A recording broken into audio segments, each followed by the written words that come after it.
बिस्मिल्लाहिर्रहमानिर्रहीम। आपसे आगे बात कर रहे हैं।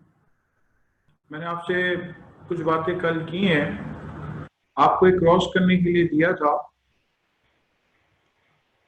ठीक है, क्रॉस करने के लिए दिया था आपको। फ्लावर के लिहाज से मैंने आपको क्रॉस करने के लिए दिया था एक क्रॉस। सूफी आप मुझे करवा दें जरा यहाँ पे। मैं आपको म्यूट कर रहा हूँ।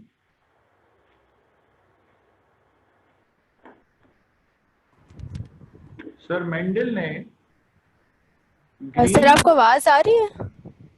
जी बिल्कुल आ रही है जी। सर मेंडल ने ग्रीन पॉट्स को क्रॉस किया येलो पॉट्स के साथ। ठीक है, तो एक पौधा उन्होंने लिया जिसके अंदर मटर की जो फलियां थी वो ग्रीन कलर की थी, और दूसरा जो पौधा लिया उसमें मटर की जो फलियां थी वो येलो कलर की थी। तो ग्रीन पॉट्स को येलो पॉट्स के साथ क्रॉस किया। अच्छा, सबसे पहले सुफिया ये बताइए जी यहाँ पे लेटर्स कौन से इस्तेमाल करो? सर, ग्रीन के लिए कैपिटल जी,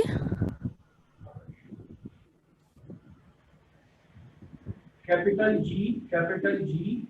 और येलो जी के लिए? Yellow capital Y. नहीं, इसी का स्मॉल लेटर हाँ इस्तेमाल। जी, स्मॉल जी।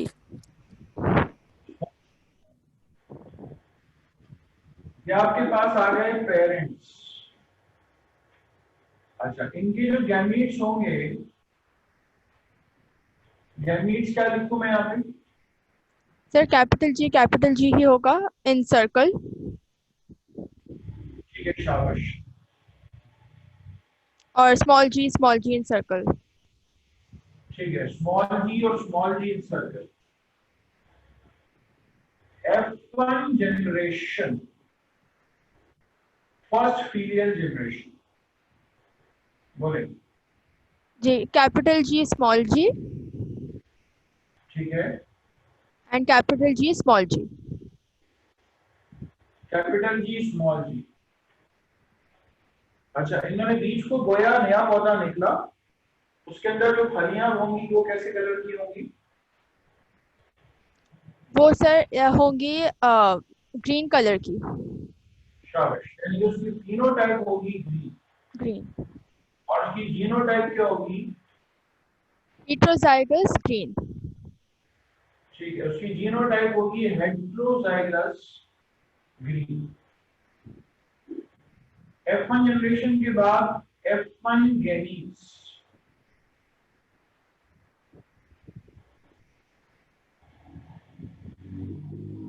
गैमेट्स बताइए क्या बनाऊं?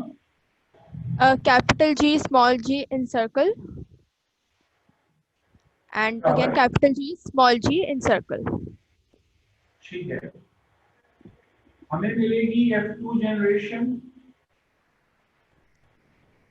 ठीक है, हमें मिलेगी F2 जनरेशन। ये देखिए, बोले आगे।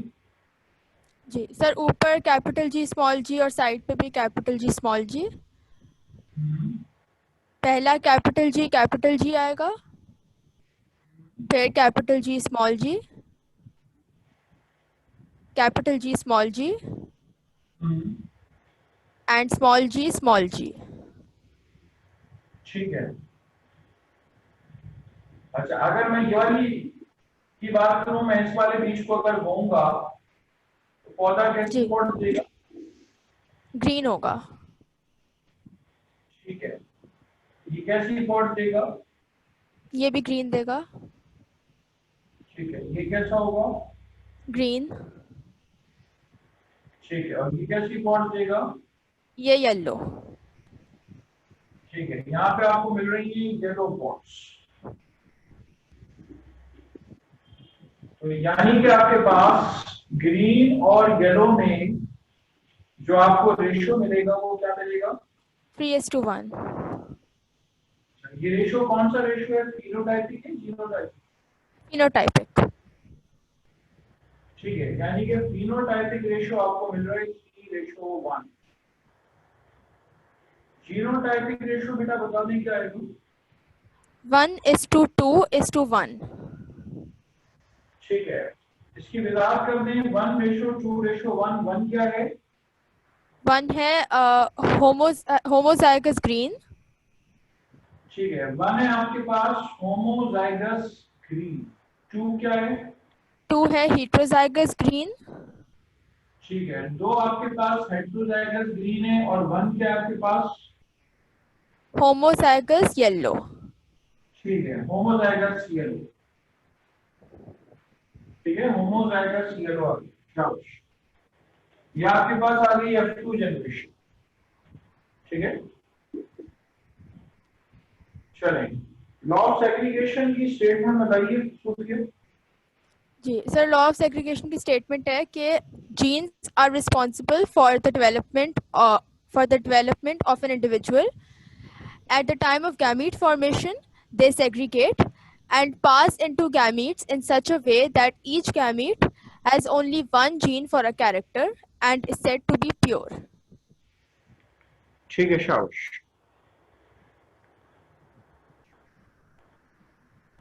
चलें, ये आपके पास कल तक हमने जितनी बातें की थी आपसे वो सारा लेक्चर सुविया ने रिवाइज करा दिया। Good, excellent. इसके बाद बेटा ये अब जो बातें मुझे इसी क्रॉस से रिलेटेड करनी थी, तो देखिए आपके सामने जो क्रॉस नजर आ रहे हैं ना, इससे उन्होंने आपके सामने जो आपको क्रॉस नजर आ रहे उससे उन्होंने एक लॉ ऑफ सेग्रीगेशन पेश किया था और एक लॉ ऑफ डोमिनेंस पेश किया था। ठीक है, उन्होंने एक लॉ ऑफ सेग्रीगेशन पेश किया और उन्होंने एक लॉ ऑफ डोमिनेंस पेश किया। तो लॉ ऑफ सेग्रीगेशन की स्टेटमेंट तो मैंने आपको बता दी है, आप जरा गौर करें।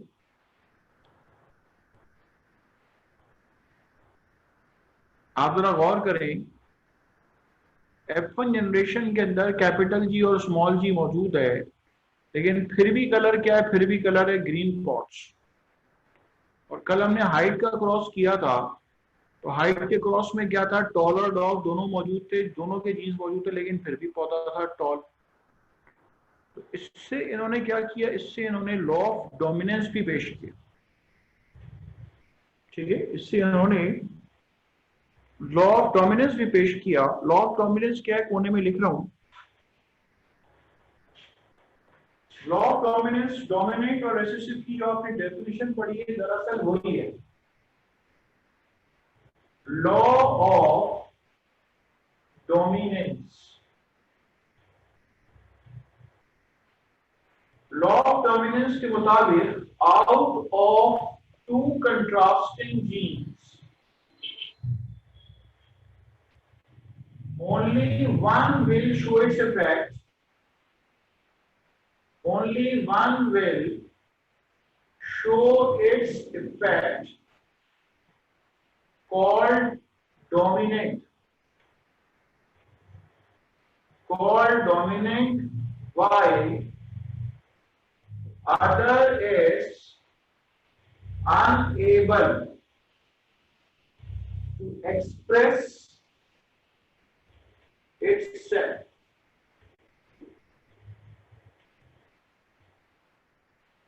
This is called law of dominance. ये कहलाता है आपके पास लॉ ऑफ डोमिनेंस। ठीक है, out of two contrasting genes only one gene will show its effect, called dominant, while the other is unable to express itself, called recessive. This is called law. एक बात याद रखिएगा, sir Mendel ने जब genetics पढ़ाना शुरू की है, बताना शुरू की है, तो समझ लें अभी जेनेटिक्स की इब्तिदा हो रही है। ठीक है, जेनेटिक्स की अभी इब्तिदा हो रही है। दुनिया में मौजूद जो भी जेनेटिक्स है, सर मेंडल ने उसका एक थोड़ा सा एस्पेक्ट बताया है, ठीक है। फिर उसके बाद और मजीद चीजें नई आती चली गई, ठीक है। लेकिन इन्होंने जिस एस्पेक्ट की बात की है, समझ लें आप कि ये बिल्कुल स्टार्ट था, ठीक है। ये बिल्कुल जो है वो जेनेटिक्स का स्टार्ट, कि आपके मुताबिक दो जीन्स मौजूद हैं तो एक जीन अपना असर दिखाएगा, दूसरा जीन अपना असर नहीं दिखाएगा, ठीक है। तो ये हकीकत क्या कहलाती है? ये हकीकत कहलाती है लॉ ऑफ डोमिनेंस, ठीक है। ये हकीकत कहलाती है, ये फैक्ट कहलाता है लॉ ऑफ डोमिनेंस।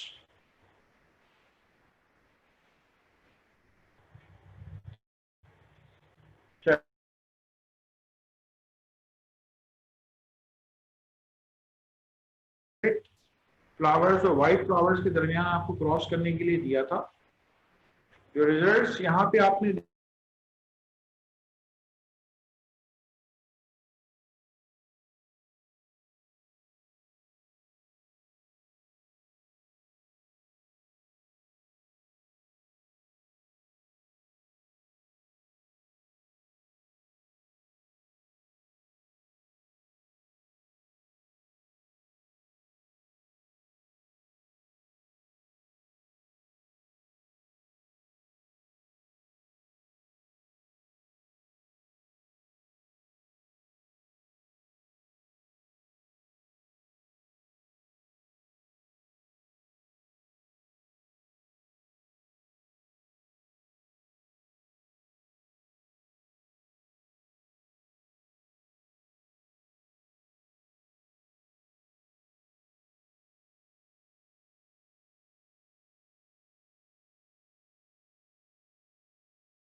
हाँ, कोई नेट का बेटा इशू था तो जिसके से डिस्कनेक्ट हो गया था।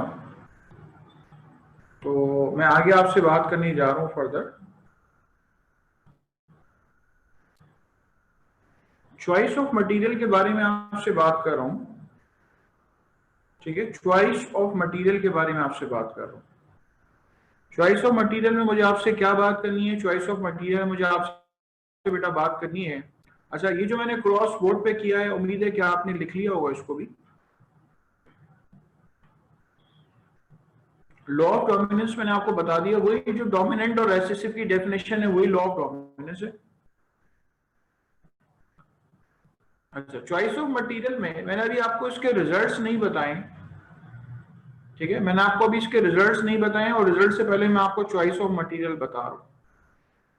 चॉइस ऑफ मटेरियल में क्या है कि वाई सिलेक्टेड पी प्लांट, ठीक है। इन्होंने पी प्लांट को सिलेक्ट क्यों किया? तो उसके कुछ रीजंस हैं, पी प्लांट को सिलेक्ट करने के कुछ रीजंस हैं, तो उन रीजंस के बारे में आपसे बात कर रहा हूं।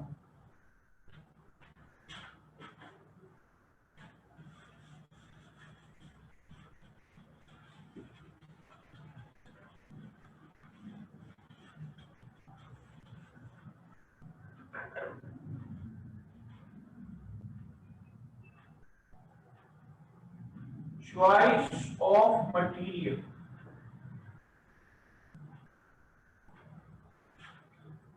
पहला रीजन है आपके पास इजी टू कल्टीवेट, यानी कि ये आसानी से काश्त हो जाता है। ठीक है, ये आसानी से काश्त हो जाता है। दूसरी खास बात क्या है? दूसरी खास बात यह है जनरेशन टाइम इज शॉर्ट। बीज बोने के बाद नया पौधा निकलने से लेकर दोबारा बीज मिलने तक, ये जो जनरेशन टाइम है ये बहुत ही ज्यादा शॉर्ट है। ठीक है, जनरेशन टाइम इज शॉर्ट। तीसरी खास बात है resulting hybrids are fertile। Resulting hybrid आप फर्टाइल से क्या मुराद है? सबसे पहली बात, हाइब्रिड अपने जहन में सोचेंगे हाइब्रिड किससे कहते हैं?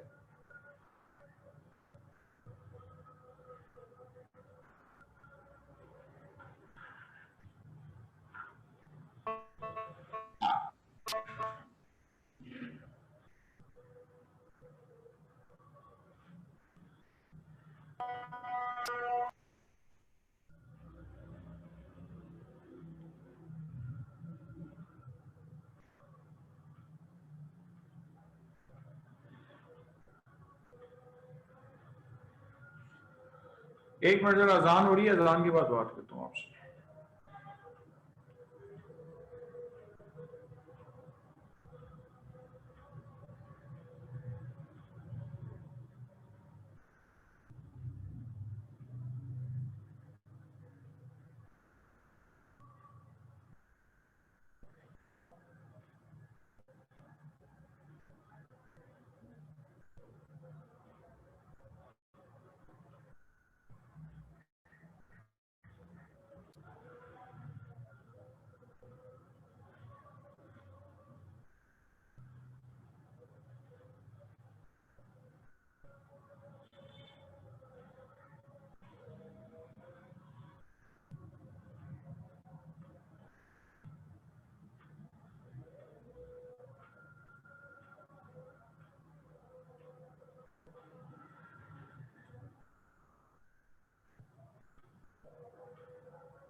ठीक है, सुनिए जरा गौर से। Resulting hybrids are fertile. जब देखें, जब आप टॉल को डॉर्फ से क्रॉस करेंगे तो आता है हेट्रोजाइगस टॉल।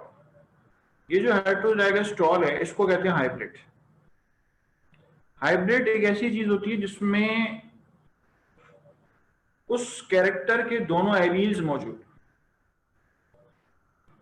जिस तरह आपने ग्रीन पॉट्स को येलो पॉट्स के साथ क्रॉस कराया तो आपको मिल रहा है हेट्रोजाइगस ग्रीन मिल रहा है। ठीक है, आपको मिल रहा है हेट्रोजाइगस ग्रीन। तो जो आपके पास हाइब्रिड होता है, जो हेट्रोजाइगस होता है, उसी को हम हाइब्रिड कहते हैं। पी प्लांट के जो हाइब्रिड्स होते हैं उनको अगर बोया जाए तो नया पौधा निकल आता है। बास पौधे ऐसे होते हैं जिसमें ऐसा नहीं होता। ठीक है, वो ग्रो नहीं करते। Resulting hybrids are fertile. चौथी फीचर है प्लांट इज सेल्फ पॉलिनेटेड। पौधा जो है वो सेल्फ पॉलिनेशन होती है इसके अंदर, but cross pollination can occur artificially. Can occur artificial. ये देखिए, आमतौर पे अगर पौधा अपने तौर पे जो है वो पॉलिनेशन करेगा तो उसके पॉलन ग्रेन्स उसके अपने स्टिग्मा पे जाएंगे क्योंकि इसकी पेटल्स बड़ी बड़ी हैं। हाँ, अगर आप कराना चाहें क्रॉस पॉलिनेशन, मेंडल साहब ने जहां जहां क्रॉस पॉलिनेशन कराई है तो उसमें उन्होंने क्या किया है, कॉटन बड ली, एंथर को टच कराया, पॉलन ग्रेन्स को टच कराया और फिर दूसरे फूल के स्टिग्मा से टच कर दिया, दूसरे फूल के स्टिग्मा से उसको टच कर दिया। तो इस तरह से उन्होंने आर्टिफिशियली उसके अंदर क्रॉस पॉलिनेशन कराई। The plant is self-pollinated, but cross-pollination can take place artificially. ठीक है, ये भी इसकी अहम तरीन फीचर्स में आता है। इसके बाद आइए, पांचवी खास बात है, plant does not show co-dominance or incomplete dominance। ठीक है, पौधा जो है वो को-डोमिनेंस और इनकम्प्लीट डोमिनेंस शो नहीं करता। ठीक है, पौधा जो है वो इनकम्प्लीट डोमिनेंस या को-डोमिनेंस जाहिर नहीं करता। ठीक है, ये भी एक खास बात। अब को-डोमिनेंस और इनकम्प्लीट डोमिनेंस क्या है, इंशाल्लाह मैं आपको आगे जाके बताऊंगा। अगर मैंने यहीं पे आपको बता दिया तो टॉपिक जो है वो आपके पास, ये दोनों टॉपिक जो है वो आपको डिटेल में इंशाल्लाह आगे बता। इसके अलावा छठी फीचर क्या है, plant shows following contrasting characters. पौधा जो है, पौधा ये कंट्रास्टिंग कैरेक्टर शो करता है जिसकी वजह से इन्होंने पी प्लांट को सिलेक्ट किया। फॉर एग्जाम्पल, हाइट में अगर आपसे बात करें तो tall and dwarf, pots colour के बारे में बात करें तो green and yellow, seed colour के बारे में बात करें yellow and green, seed surface के बारे में बात करें तो राउंड एंड रिंकल्ड। ये देखें, राउंड ऐसे हैं, रिंकल्ड ऐसे हैं जिसके अंदर झुर्रियां पड़ी हुई। ठीक है, ये देखें, राउंड भी कहते हैं इसको, स्मूथ भी कहते हैं, इसकी सरफेस बिल्कुल स्मूथ है। और रिंकल्ड की खास बात ये है, ठीक है, रिंकल्ड की खास बात ये है कि इसके ऊपर झुर्रियां पड़ी।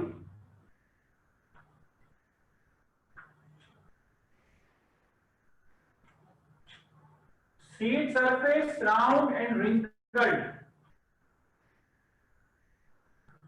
इसके अलावा ये पॉट्स टाइप, फलियों की जो अक़साम है वो आपको उसके अंदर मिलेगी स्मूथ एंड कॉन्स्ट्रिक्टेड। आपको फलियां बिल्कुल फूली भी मिलेंगी, वो कहलाती है स्मूथ फलियां, और दूसरी टाइप आपको मिलेगी कॉन्स्ट्रिक्टेड। ठीक है, दूसरी टाइप आपको मिलेगी कॉन्स्ट्रिक्टेड यानी पिचकी हुई फलियां। इसके अलावा आपके पास position of colour of flowers है।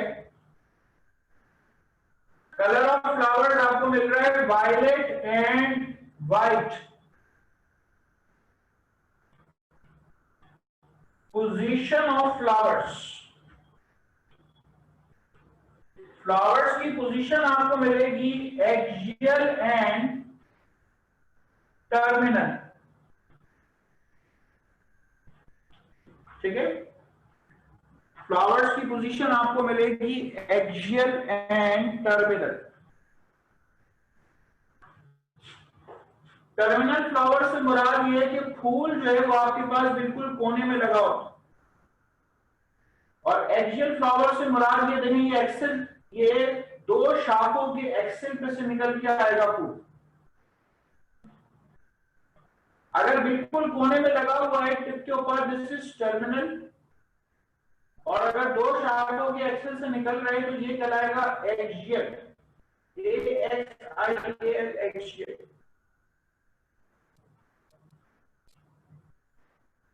तो बोर्ड पे मैंने जितनी बातें लिखी हैं, ठीक है, these are the reasons for which they selected the pea plant. इन रीजंस की वजह से आपके पास उन्होंने पी प्लांट जो है उसको सिलेक्ट किया।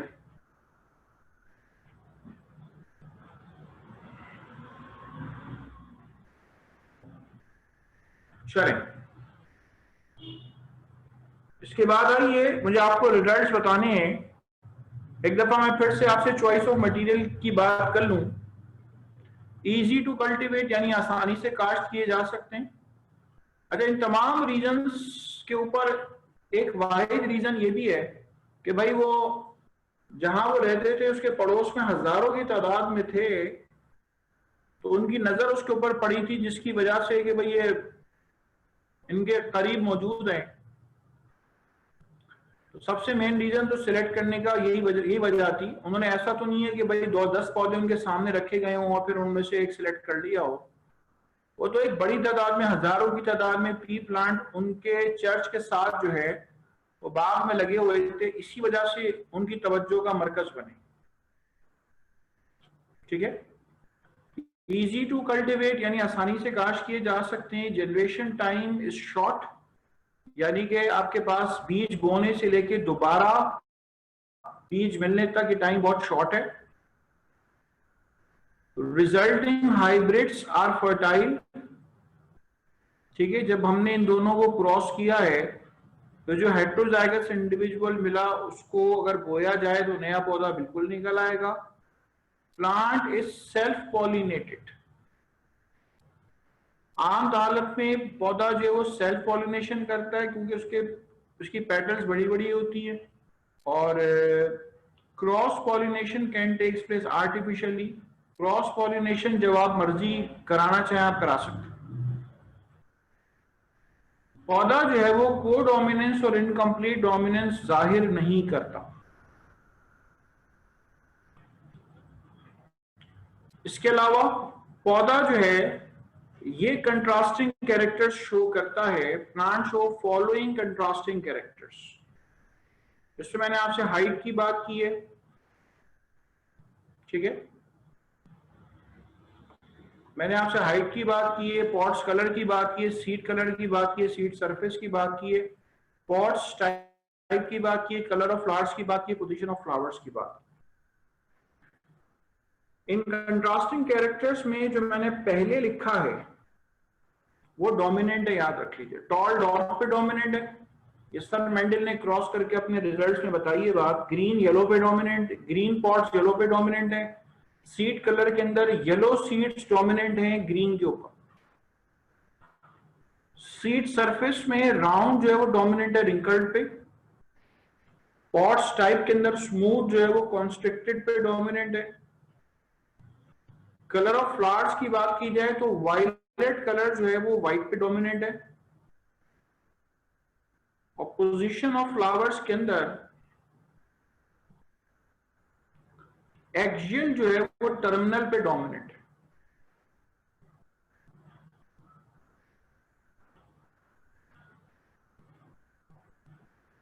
ठीक है, सो फॉर दीज रीजंस ये कंट्रास्टिंग कैरेक्टर्स मौजूद हैं, that's why they selected the pea plant. चलें, नोट्स आपके पास मौजूद हैं बेटा, ये लिखा हुआ मिलेगा आपको उसके अंदर। अब उसके बाद मैं आपको रिजल्ट्स बताने जा रहा हूं, ठीक है, रिजल्ट बताने जा रहा हूं कि इस पूरे एक्सपेरिमेंट से उन्होंने क्या कंक्लूड किया है। Next to it going to tell you about the results.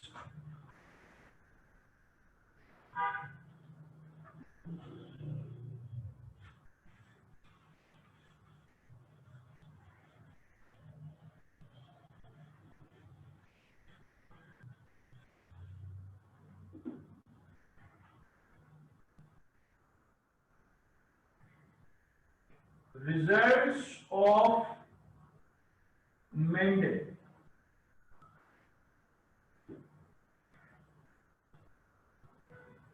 Results of Mendel में सर मेंडल कहते हैं hereditary characters are transmitted as unit और factors called genes. Hereditary characters are transmitted as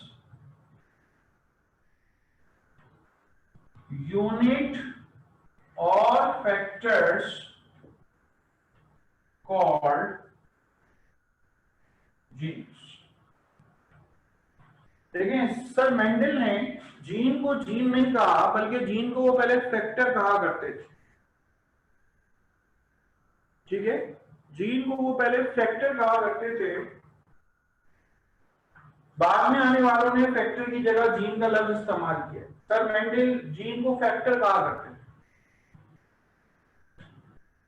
दूसरा पॉइंट है ईच हेरिडिटरी कैरेक्टर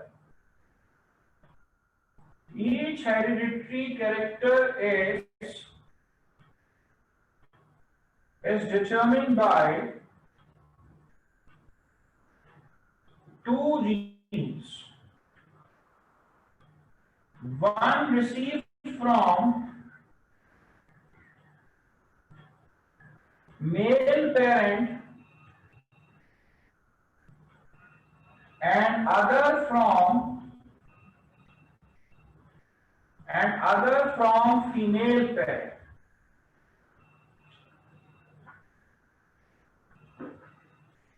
हर hereditary character दो gene से determine होता है.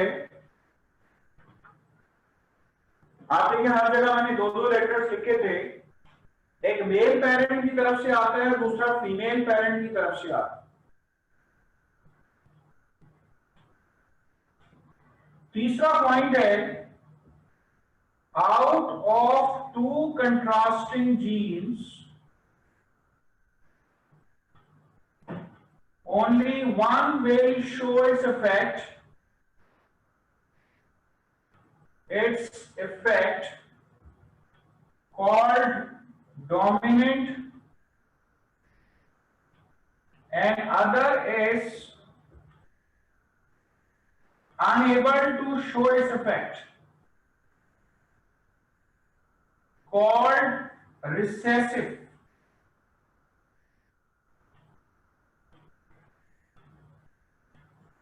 This is called law of dominance. इसको लॉ ऑफ डोमिनेंस का नाम देते. इसका तीसरा पॉइंट आप पीछे पढ़कर आ रहे हैं. जो लॉ ऑफ डोमिनेंस की स्टेटमेंट थी, ठीक है, जो लॉ ऑफ डोमिनेंस की स्टेटमेंट थी वही इसका तीसरा पॉइंट है.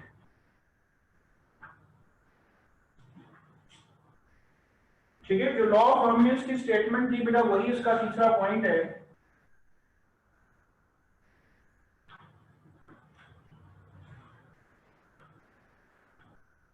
इसके बाद आइए चौथा पॉइंट.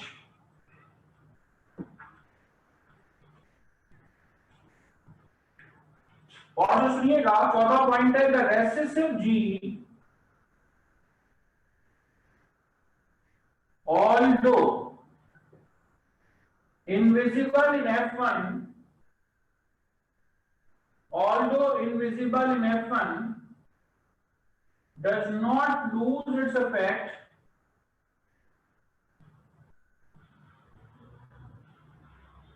ठीक है, does not lose its effect and when it experience to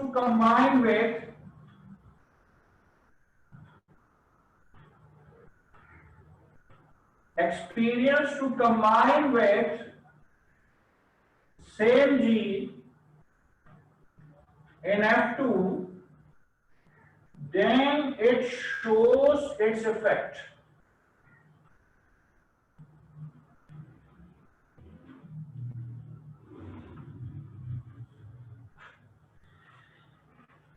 चौथा पॉइंट क्या है? आप जरा गौर करें कि जब F1 जनरेशन में हमने आपसे बात की थी कैपिटल टी और स्मॉल टी की, तो ये जो F1 जनरेशन में स्मॉल टी जीन मौजूद है, इसने अपना असर जाहिर नहीं किया था, ठीक है, बल्कि ये था कि डोमिनेंट के साथ जो वो जुड़ा रहा, ठीक है। The recessive gene, although invisible in F1, does not lose effect, अपना असर जाहिर नहीं किया। और जब उसको F2 जनरेशन के अंदर अपने ही जैसे जीन के साथ मिलने का इत्तेफाक हुआ, आपने जितने क्रॉसेस किए हैं उसमें F2 जनरेशन में देखें, जो रेसेसिव जीन है जब अपने ही जैसे जीन के साथ वो कंबाइन होता है तो फिर वो अपना असर दिखाता है। यही बात सर मेंडल ने अपने रिजल्ट्स में चौथे पॉइंट में कही, ठीक है, कि the recessive gene although invisible in F1 does not lose effect. हालांकि इनविजिबल था F1 जनरेशन में, लेकिन इसका मतलब ये नहीं था कि उसने अपना असर जाहिर कर दिया। And when it experience to combine with same gene, जब उसे मौका लगता है कि वो अपने जैसे जीन के साथ कंबाइन हो, then it shows its effect. जब वो अपने ही जैसे जीन के साथ कंबाइन होता है तो फिर वो अपना असर दिखाता है, ठीक है। तो ये चौथा पॉइंट है आपके पास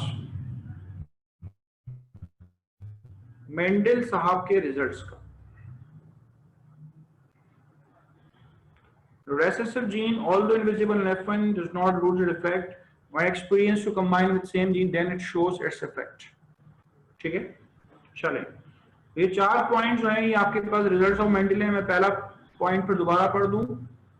hereditary characters is transmitted as unit of factors called gene, यानी कि आप समझ लें अभी जेनेटिक्स की इब्तिदा हो रही है।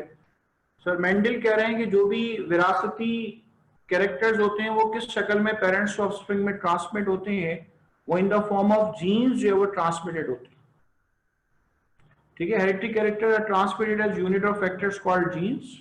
दूसरा point, each hereditary character is determined by 2 genes, one receive from male parents and other from female parent. एक मेल पेरेंट की तरफ से आता है, एक फीमेल पेरेंट की तरफ से आता है।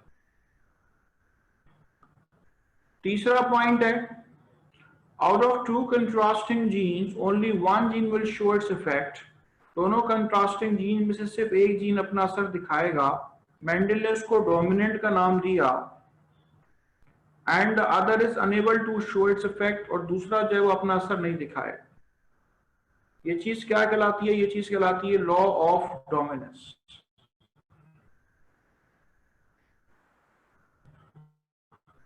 इसके बाद चौथा पॉइंट है आपके पास, the recessive gene although invisible in F1 does not lose effect when experience to combine with same gene then it shows effect. अगर F1 जनरेशन के पौधे, टॉल पौधे को देख लिया जाए तो जहन में गुमान आता है कि शायद इसके अंदर मौजूद जो रेसेसिव जीन था वो लॉस्ट हो गया। तो मेंडल कहते हैं ऐसा नहीं है। उन्होंने कहा जब भी उसे उस जीन को, रेसेसिव जीन को मौका मिलेगा आगे, तो वो अपना असर दिखाएगा। अपने जैसे जीन के साथ वो कंबाइन होगा तो फिर वो अपना असर दिखाएगा, ठीक है।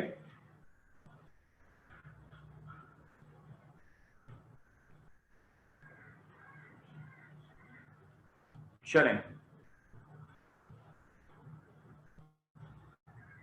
तो ये बात हुई आपसे लॉ ऑफ सेग्रीगेशन के बारे में, और आपसे बात हुई लॉ ऑफ डोमिनेंस के बारे में। दोनों लॉज इसी के हवाले से हैं, ठीक है, और बहुत ही बेसिक है।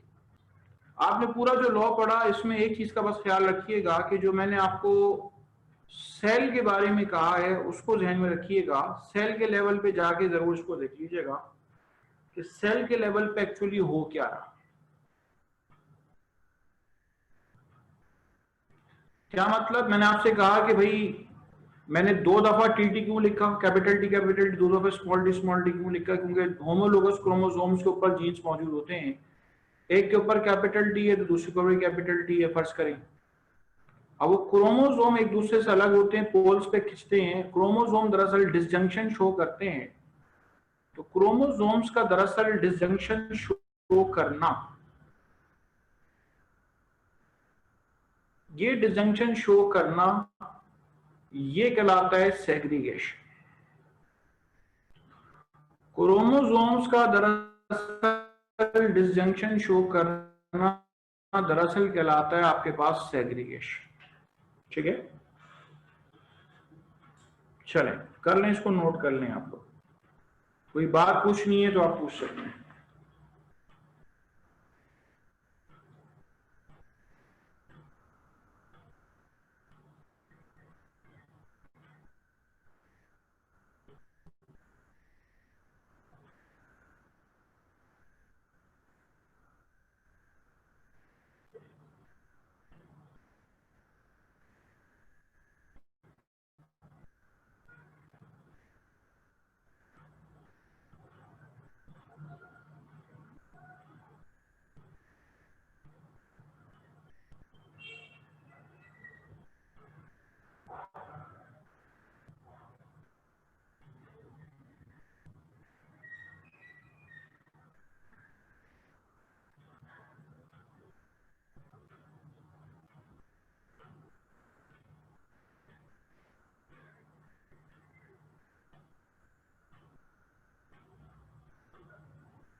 चलो यहाँ पे स्टॉप कर रहा हूँ। ठीक है, पढ़ता आइए, इंशाल्लाह नेक्स्ट क्लास में आपसे बात करते हैं।